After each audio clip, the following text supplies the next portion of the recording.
Time now for Hawk Zone, sponsored by Muckleshoot Casino Resort.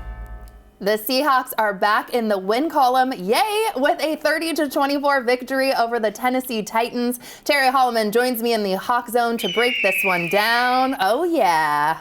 We're ready.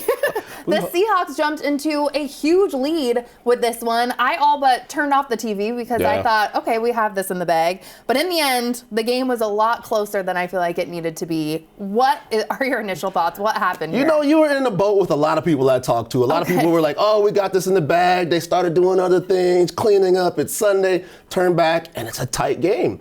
And ultimately, it's what we say every single week here. It's the NFL. The guys on the other team are still professionals, even though they have a losing record. They get paid too.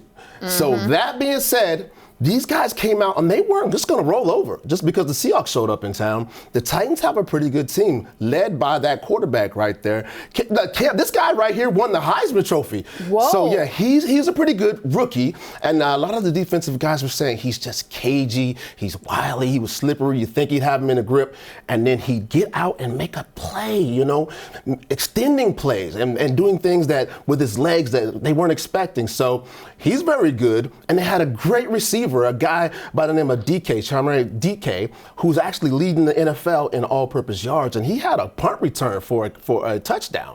So when you have situations like that, when you have a touchdown on special teams, that makes up the difference for sure. Yeah, things can change there too, and it's almost like who wants it more. So I don't know if we felt a little like, okay, we have this in the bag too, and then we needed to pick it up. Definitely could have been a little bit of it. Okay, for sure. And how do you think our QB did? Because after a tough week in LA, he really bounced back. He was still throwing, and that beautiful throw to JSN. JSN got it started off. He kickstarted with that 63-yard bomb. Oh, yeah. Sam Darnold, you know, he is really what he was predicted to be, in my opinion. You know, he comes out against LA and he has 4 interceptions, and all the naysayers and detractors were like, hey, see, I told you, this is the Sam Darnold that we wanted. This is the one we thought we were going to get.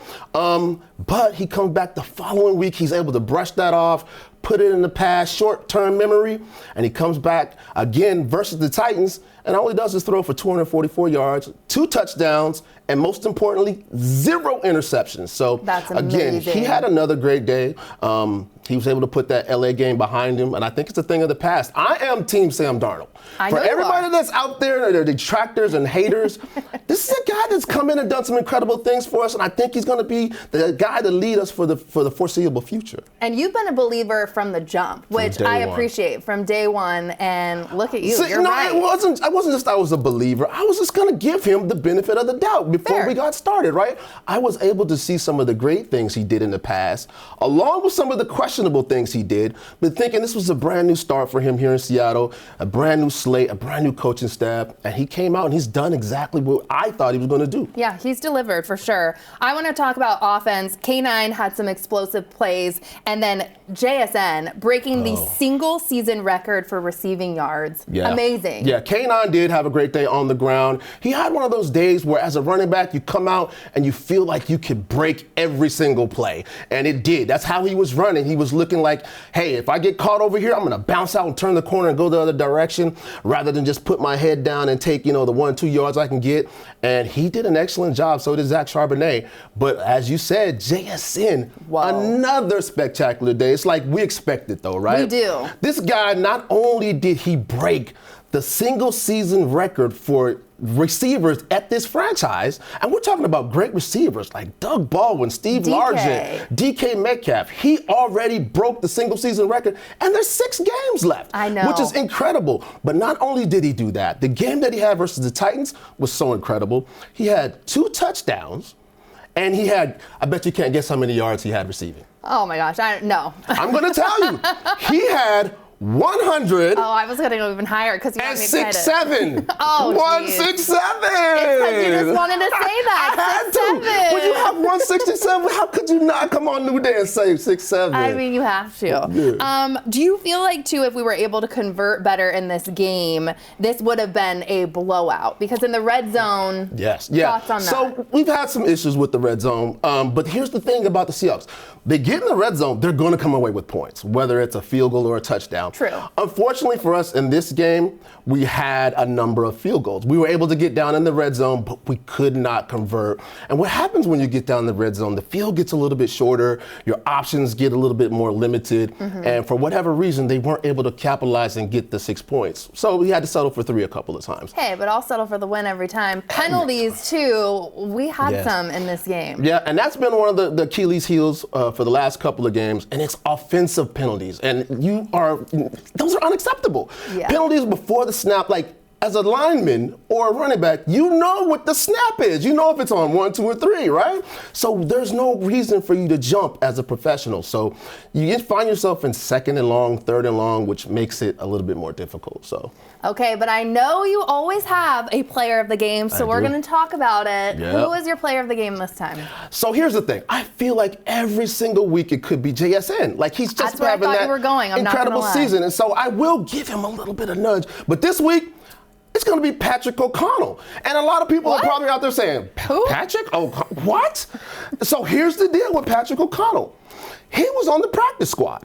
He was a practice team player, which means throughout the week, he's actually pretending to be the other team for the offense to get a feel.